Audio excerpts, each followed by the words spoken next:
Welcome back, everyone. For years, gun reform has been a major debate amongst lawmakers, especially after the recent tragedies that occurred in Buffalo, New York, and Uvalde, Texas. Yeah, our Washington, D.C. correspondent Joe St. George joins us live with an in-depth look at what's different in Congress this time compared to previous mass shootings. Good morning, Joe. Please tell us what type of reform has the best chance of passing.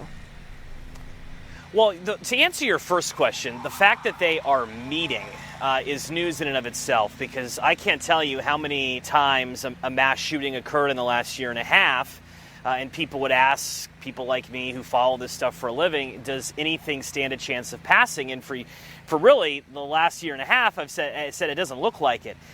They're having conversations. In fact, there's going to be a highly anticipated Zoom meeting today. Senator John Cornyn of Texas is leading the effort for Republicans, meeting with his counterparts on the Democratic side to see if there's a basic framework that they can move forward to see if something potentially could pass here. So what has the greatest chances of passing? For those in Texas waking up this morning looking for a ban on assault rifles or an AR-15, that's just simply not going to happen with the current makeup of this Congress. But nationwide red flag law is certainly being talked about. That would allow law enforcement to temporarily seize guns if deemed a threat by a judge. Expanded background checks remain a possibility. New gun storage laws as well. I think of all of those issues, the nationwide red flag law has the highest probability of passing, just because a number of conservative states have it as law already. There's a version of it on the books in Florida. There's a version of it on the books in Indiana, Second Amendment friendly states traditionally. So a big Zoom meeting today to see if a basic framework can move forward.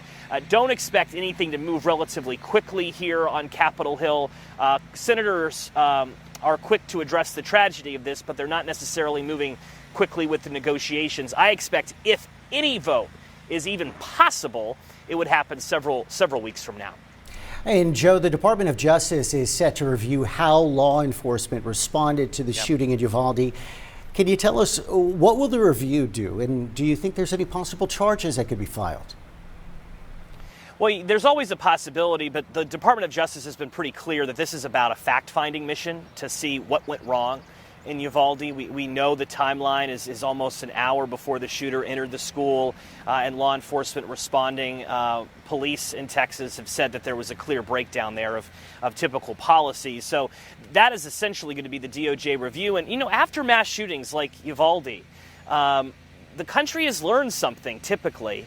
And we have some of them that we can share with you. After the Columbine shooting in 1999, that's when police began to abandon the set-up perimeter approach, wait for tactical approach, and move in. That's what wasn't, at least at the surface, appears to have been followed in Uvalde. But that lesson was learned after 99 and the 2012 Aurora Theater shooting, which killed many outside of Denver, Colorado. That's when better dispatch training, better EMS training occurred. Ambulances had trouble getting through at that mass shooting to help victims. And then the Orlando Pulse nightclub shooting. That's when police learned a little bit more about what to do if a mass shooting turns into a hostage situation. What will Uvalde produce from this review?